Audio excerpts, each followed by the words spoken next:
موضوع الدرس في بعثة النبي صلى الله عليه وسلم سورة الجمعة تفسير ابن كثير.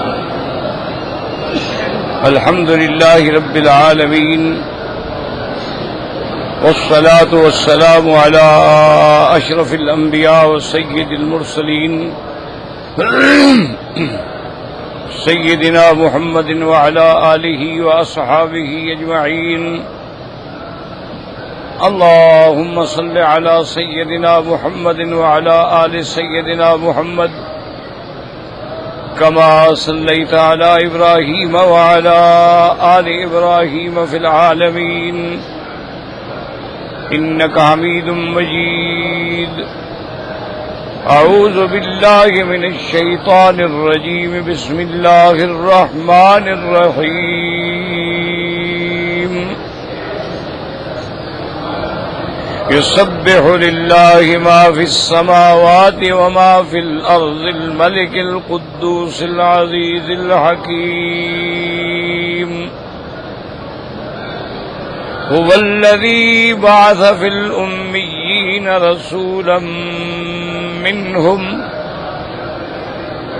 يتلو عليهم آياته ويزكيهم ويعلمهم الكتاب والحكمة وإن كانوا من قبل لفي ضلال مبين. وآخرين منهم لما يلحقوا بهم وهو العزيز الحكيم.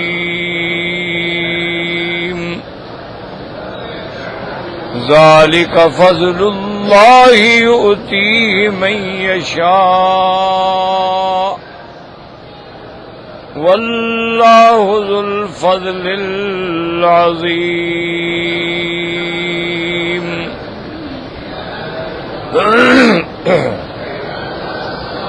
سورۃ الجمعہ کی ان آیات مبارکہ میں جیسا میں نے کل عرض کیا تھا کہ بعثت سیدنا محمد مصطفیٰ صلی اللہ علیہ وسلم کا ذکر ہے، اور اس سے پہلے اللہ تبارک و تعالی نے اپنی شان، اپنی عظمت، اپنی کبریائی کا ذکر فرمایا ہے تاکہ احساس ہو کہ اللہ کے نبی کو بھیجنے والی ذات جو ہے وہ کتنی بلند و بالا ہے۔ اس لیے پہلے اللہ کے اسماء کا ذکر آیا، اللہ تبارک و تعالی کی شان کا ذکر آیا کہ وہ ایسی ذات پاک ہیں کہ جس کی تسبیح جو ہے، جو آسمانوں میں مخلوق ہے، یہ زمین میں ہے، سب اللہ کی تسبیح بیان کرتے ہیں۔ وہ مخلوقات چاہے ذوی العقول ہیں یا غیر ذوی العقول، یعنی فرشتے ہیں، انسان ہیں، جنات ہیں، نباتات ہیں، جمادات ہیں، سب اللہ کی تسبیح بیان کرتے ہیں۔ اس کے بعد پھر اللہ نے اپنی صفات کا ذکر فرمایا کہ جو بادشاہوں کا بادشاہ ہے، الملک، القدوس، جو بابرکت ہے، مبارک ذات ہے، العزیز، جو غالب ہے، جس کا ہر چیز پہ غلبہ ہے، جسے کوئی مغلوب نہیں کر سکتا ہے، الحکیم، و حکمت و دانائی والی ذات ہے کہ اس نے جو بھی حکم دیا ہے اور جو بھی اللہ کا فرمان ہے سب حکمت کے مطابق ہے۔ اگر کوئی چیزیں ہمیں سمجھ نہیں آتی تو وہ خلاف عقل نہیں ہے، بلکہ ماورائے عقل ہیں کہ ہماری عقل ان کو پہنچ نہیں پاتی، ہماری عقل جو ہے وہاں تک رسائی نہیں کر سکتی۔ اس لیے اللہ تبارک و تعالی نے فرمایا کہ وہ ذات جو ہے حکمت والی ہے، حکیم ہے، اور حکیم وہ ہوتا ہے کہ جس کا کوئی کام حکمت کے بغیر نہ ہو، یعنی فعل الحکیم لا یخلو عن الحکمت، اس کا ہر کام جو ہے وہ عین حکمت کے مطابق۔ اللہ نے کسی کو حیات دی ہے، حکمت ہے، موت دی ہے، حکمت ہے۔ اللہ تبارک و تعالی نے خیر پیدا فرمائی ہے، حکمت ہے۔ اگر اللہ تبارک و تعالی نے شر پیدا فرمایا ہے، حکمت ہے۔ دن ہے، حکمت ہے، رات ہے، اس کی حکمت ہے۔ تو وہ عزیز بھی ہے اور حکیم۔ اب جو آیت ہم پڑھ رہے تھے وہ تھی هو الذی بعث فی الامیین رسولا، هو الذی بعث فی الامیین رسولا منہم یتلو علیہم آیاتہ ویزکیہم وَيُعَلِّمُهُمُ الْكِتَابَ وَالْحِكْمَةَ وَإِنْ كَانُوا مِنْ قَبْلُ لَفِي ضَلَالٍ مُبِينٍ۔ جس نے بھیجا، مبعوث فرمایا۔ میں عرض کر رہا تھا کہ کہیں لفظ آتا ہے ارسلہ،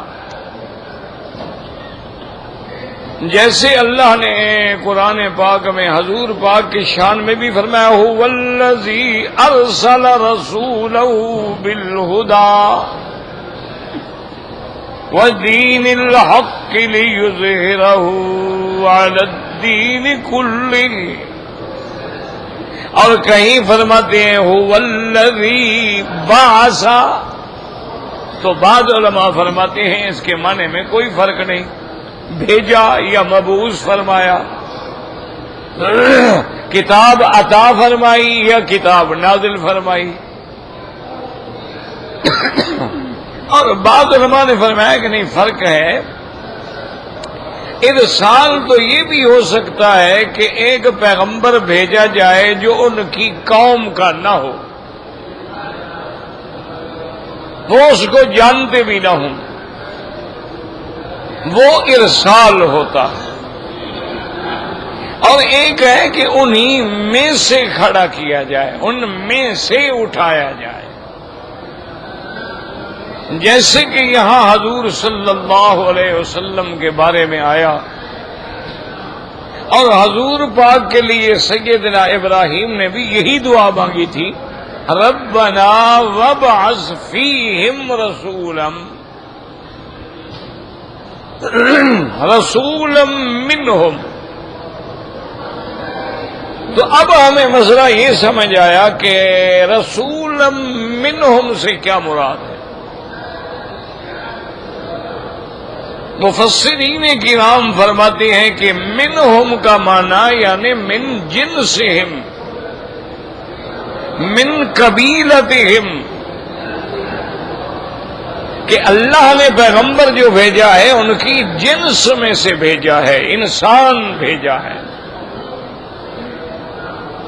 اور یہ بھی اپنے عقیدوں کو صاف فرما لیں کہ اللہ نے جتنے پیغمبر بھیجے ہیں سب انسان ہیں، بشر ہیں، اور سب کے سب ولد آدم ہیں۔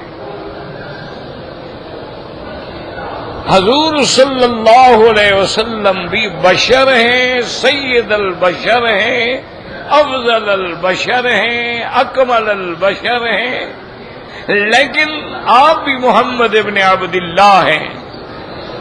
آپ کے ابا کا نام بھی عبداللہ ہے، والدہ کا نام آمنہ ہے، اسی لیے ہمیں حکم ہے کہ حضور کا نسب یاد رکھیں۔ ہر مسلمان یعنی یاد رکھے کہ محمد ابن عبداللہ ابن عبد المطلب ابن ہاشم ابن مناف ابن قصی ابن کلاب ابن مرہ تھا، تاکہ جب نسب یاد ہوگا تو یقین ہوگا کہ سرکار دو جہاں جو ہے انسان ہیں اور بشر ہیں۔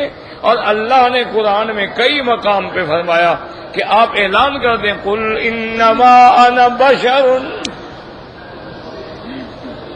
اعلان کر دیں کہ میں بشر ہوں،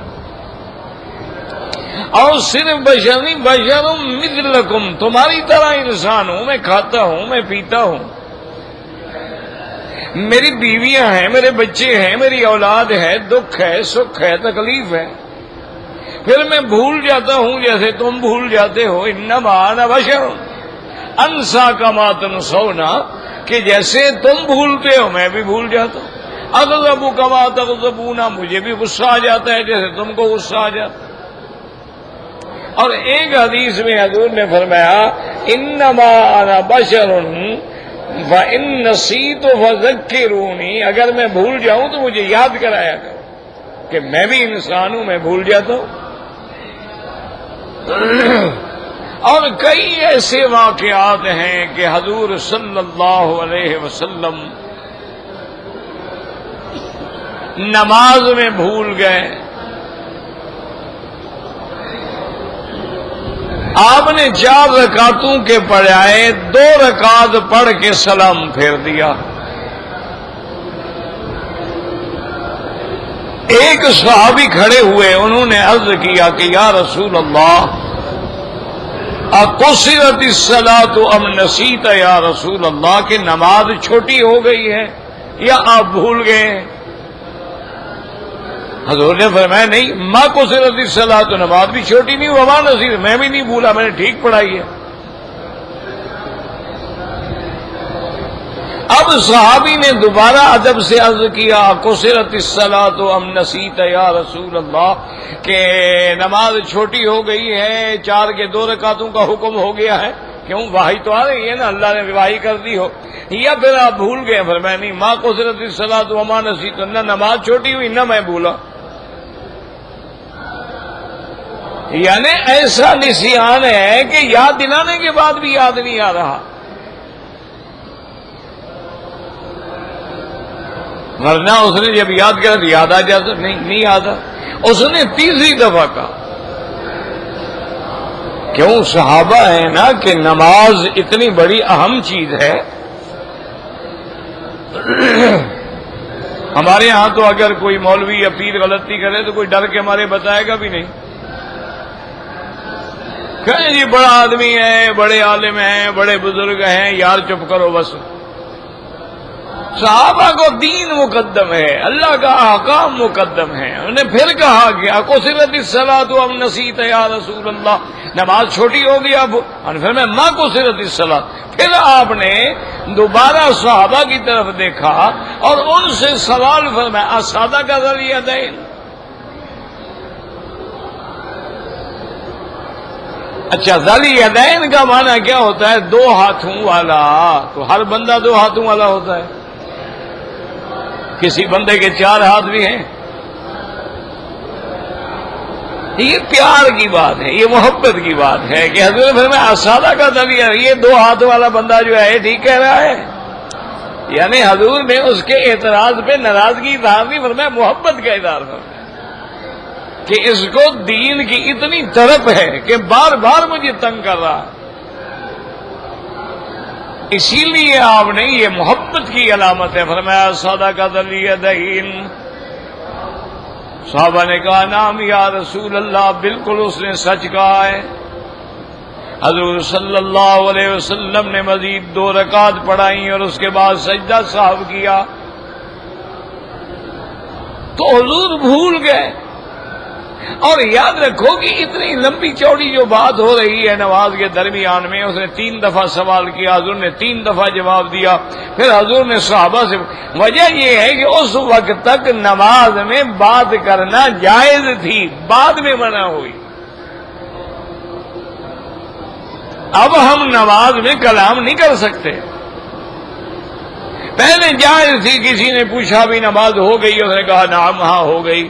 کسی نے کہا بھی 2 رکعت ہو گئی، انہوں نے کہا 2 رکعت ہو گئی. پہلے یہ بات جائز تھی. یعنی دنیاوی باتیں نہیں، جو باتیں نماز سے تعلق رکھتی ہیں وہ نماز میں بھی جائز تھی. کسی نے کہا السلام علیکم، اس نے کہا وعلیکم السلام، جائز تھا.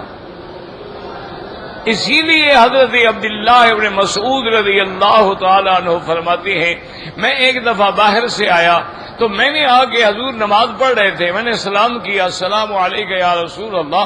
حضور نے جواب نہیں دیا. میں نے دوبارہ سلام کیا، حضور نے جواب نہیں دیا، میں نے تیسرے دفعہ سلام کیا، حضور نے جواب نہیں دیا، پھر میں چلا گیا، چونکہ حکم یہ ہے کہ آدمی 3 دفعہ دروازہ کھٹکھٹائے، 3 دفعہ اذن مانگے، اور اگر جواب نہ آئے تو پھر چلا جائے۔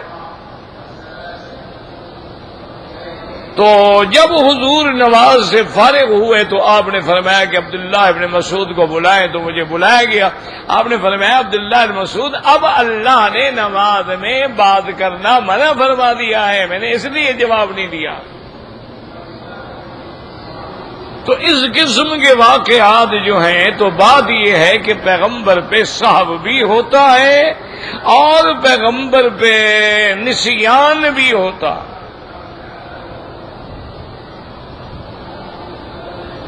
اور پیغمبر پہ نیند کا غلبہ بھی ہوتا۔ حضور سرکار دو عالم صلی اللہ علیہ وسلم سفر میں تشریف لا رہے تھے، ساری رات قافلہ چلتا رہا، آخر رات میں حضور نے قافلے کو ٹھہرنے کا حکم دیا اور فرمایا کہ بلال تم خبردار، تم نہ سونا، جاگتے رہنا، تاکہ صبح کی نماز جو ہے وہ ہماری قضا نہ ہو جائے، جب صبح کا وقت ہو تو تم نے اذان کہنی ہے۔ سارا قافلہ تھکا ہوا ہے، لیکن ایک آدمی کو برداشت کرنا ہے۔ حضرت بلال رضی اللہ تعالی عنہ فرماتے ہیں کہ میں نے اونٹ کی پلان جو ہوتی ہے نا وہ پیچھے رکھ لی اور ٹیک لگا کے بیٹھ گیا کہ جو ہی صبح صادق طلوع ہوگی نا تو فوراً اذان کہوں گا۔ لیکن فرماتی ہیں کہ وہ ٹیک لگا کے بیٹھنے کا نتیجہ یہ نکلا کہ مجھے نیند آ گئی۔ اسی لیے مسئلہ ہے نا کہ اگر آپ یوں بیٹھے ہیں اور نیند آ رہی ہے تو وضو نہیں ٹوٹے گا، اور اگر آپ نے ٹیک لگا دی ہے اور نیند آ گئی ہے وضو ٹوٹ جائے گا، کیونکہ ٹیک لگانے سے اعضاء ڈھیلے ہو جاتے ہیں، ہو سکتا ہے کہ ہوا خارج ہو گئی ہو۔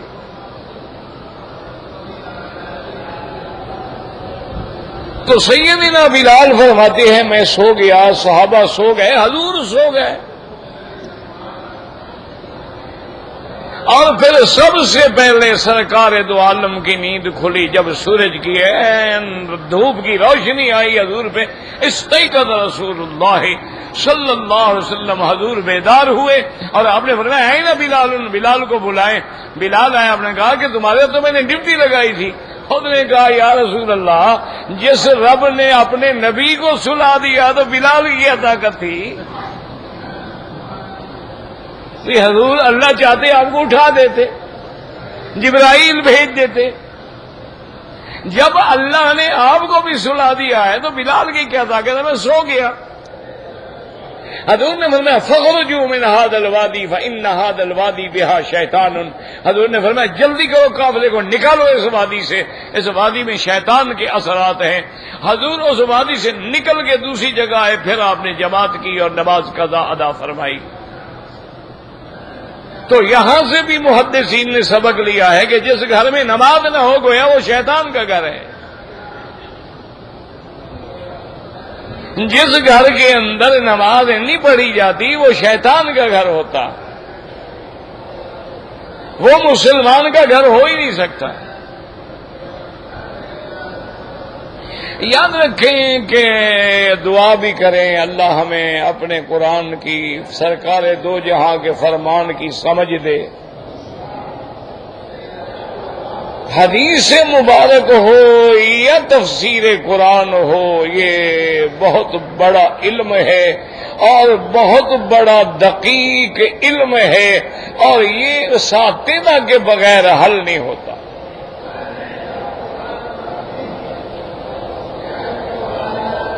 بڑے بڑے لوگوں نے کتابیں لکھی ہیں، تفسیریں لکھی ہیں، لیکن وہ لوگ چونکہ مطالعہ کر کے آئے تھے، باقاعدہ کسی استاد سے نہیں پڑھا تھا، ایسی ایسی ٹھوکریں کھائی ہیں نعوذ باللہ کے، ایسے مسائل بیان کیے ہیں جو کافروں کے دلائل۔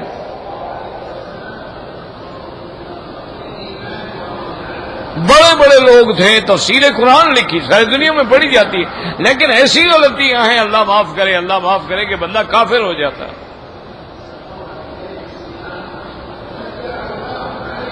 تو اب مسئلہ یہ ہے کہ حضور سو گئے اور آپ کو صبح صادق کا علم نہیں ہوا، دھوپ لگنے سے بیدار ہوئے، اور دوسری حدیث میں حضور فرماتے ہیں یہ اللہ نے میری شان بنائی ہے کہ تنام عینایا ولا ینام قلبی، میری آنکھوں کو تو نیند آتی ہے، میرا دل نیند نہیں کرتا، میرا دل ہر وقت اللہ سے تعلق رکھتا ہے، بیدار ہوتا۔ یہ حضور کی صفت ہے، حضور کی شان ہے کہ حضور کی آنکھیں تو سوتی ہیں لیکن دل نہیں سوتا۔ تو اب مشکل مسئلہ یہ ہوتا ہے کہ اگر دل نہیں سوتا تو نماز جیسا مسئلہ کیسے قضا ہو گیا؟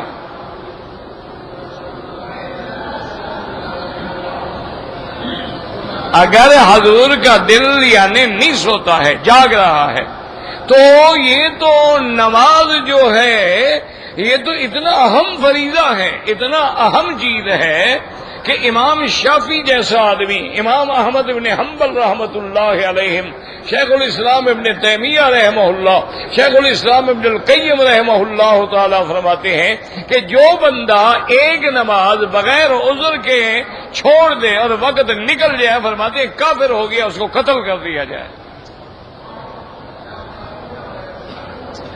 ایک نماز، ایک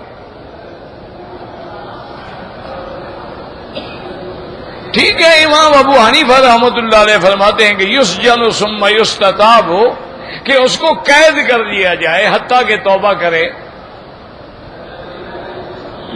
لیکن امام شافعی رحمۃ اللہ، اور ایک روایت میں امام احمد ابن حنبل بھی یہی فرماتے ہیں کہ بھئی اگر بے نماز مر گیا ہے، وہ فرماتے ہیں لا یصلی علیہ، اس کا جنازہ بھی نہ پڑھو، ولا یدفن فی قبور المسلمین، اس کو مسلمانوں کے قبرستان میں دفن بھی نہ کرو،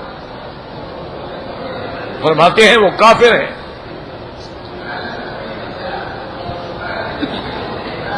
اب آپ اللہ کے حرم میں بیٹھے ہیں، ذرا ٹھنڈے دل سے سوچیں، مثلاً ایک آدمی ہے وہ پکا نمازی ہے، اس کی بیوی نماز نہیں پڑھتی، تو ان اماموں کے نزدیک وہ کافر ہو گئی۔ اگر کافر ہو گئی تو نکاح رہ گیا، کافرہ عورت سے تو نکاح رہتا ہی نہیں، عورت کافر ہو جائے نکاح ٹوٹ گیا۔ جب نکاح ٹوٹ گیا، جو اولاد آگے ہوگی وہ اولاد زنا ہے یا اولاد نکاح ہے؟ یہ تو شکر کرو کہ امام ابو حنیفہ رحمۃ اللہ علیہ کا فتویٰ ہے کہ وہ کافر نہیں ہوتا، ورنہ تو کچھ بھی نہ رہتا، ورنہ تو ہمارے ہاں جو عالم ہے 90% گھرانے میں نمازی نہیں ہے۔ بڑی بڑی پڑھی لکھی عورتیں ہیں جنہوں نے ڈبل ایم اے کیا ہوا ہے، کوئی MNA ہے، کوئی منسٹر ہے، اس کو نماز نہیں آتی، نماز کے فرائض نہیں آتے، شرائط نہیں آتے، ارکان نہیں آتے۔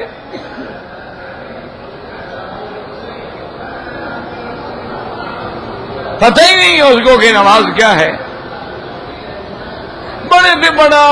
بڑے بڑے لوگ ہیں، وہ ایسے کھڑے ہو جائیں گے، دیکھتے رہیں گے، یہ رکوع میں گیا وہ بھی چلے جائیں گے، یہ اٹھا وہ بھی اٹھ جائیں گے، پتہ نہیں ہے اس کو کہ رکوع کیا ہے، سجود کیا ہے، تشہد کیا ہے، قیام کیا ہے، قعدہ کیا ہے،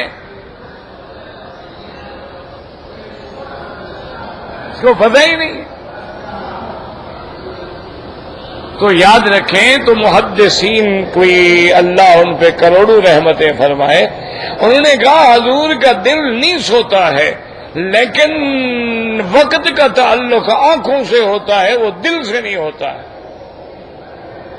کہ آدمی کا وقت دیکھنا ہے آنکھوں سے دیکھے گا، دل سے تو نہیں دیکھتا نا۔ مثلا ایک آدمی ہے زندہ ہے، اس کا دل تو زندہ ہے نا، جاگ رہا ہے، لیکن آنکھیں نہیں ہیں، تو ٹائم دوسرے سے پوچھے گا نا، کیونکہ وقت کا تعلق آنکھوں سے ہے، دل سے نہیں ہوتا۔ اس لیے جب حضور سو گئے تو وقت کا علم نہیں ہوا۔ تو مسئلہ کیا ہوا کہ انبیاء بھول جاتے ہیں، انبیاء سے سہو ہو جاتا ہے، انبیاء بشر ہیں، انسان ہیں، اور انبیاء افضل البشر ہیں، سید البشر ہیں، اس لیے دیکھو نا، ایک عالم تو بڑی چیز ہوتے ہیں، ایک شاعر جو گزرے ہیں آپ کے علامہ اقبال، وہ بھی عجیب آدمی تھا، اس نے بھی کتنی بڑی بات کہہ دی ہے۔ وہ کہتا ہے کہ مقام بشریت جو ہے، وہ کہتا ہے سبق ملا ہے معراج مصطفیٰ سے مجھے، کہتا ہے یہ سبق ملا ہے مجھے معراج مصطفیٰ سے مجھے کہ عالم بشریت کی زد میں ہے گردوں۔ وہ کہتے ہیں جب حضور کو معراج ہوا تو اب مجھے سمجھ آیا کہ سارے جہان سے تو بشریت افضل ہے، کہ جبریل نور ہے وہ تو خادم بن کے جا رہا ہے، براق نور ہے حضور اس پہ سواری فرما رہے ہیں، تمام ملائکہ نور ہیں، وہ دروازے پہ بے ہاتھ باندھ کے انتظار میں کھڑے ہوئے ہیں۔ وہ کہتے ہیں اب پتہ لگا کہ اصل مقام تو بشر کا ہے۔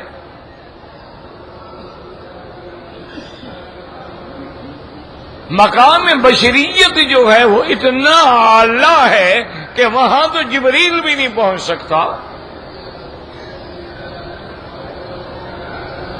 لیکن ایک بات یاد رکھیں، حضور بھول گئے، حضور سو گئے، حضور سے نماز میں سہو ہو گیا، لیکن یاد رکھیں یہ سو جانا، یہ بھول جانا، یہ سہو ہو جانا، یہ بھی اللہ کی حکمت تھی کہ اگر حضور نہ بھولتے تو بھولنے والے کو نماز کون سکھاتا؟ حضور بھول گئے لیکن امت کے لیے دین بن گیا، ان کا بھولنا بھی دین ہے نا۔ سرکار دو جہاں کا چلنا بھی دین ہے، بولنا بھی دین ہے، اٹھنا بھی دین ہے، آپ کے اقوال ہیں، افعال ہیں، بلکہ آپ کے سامنے کوئی آدمی کام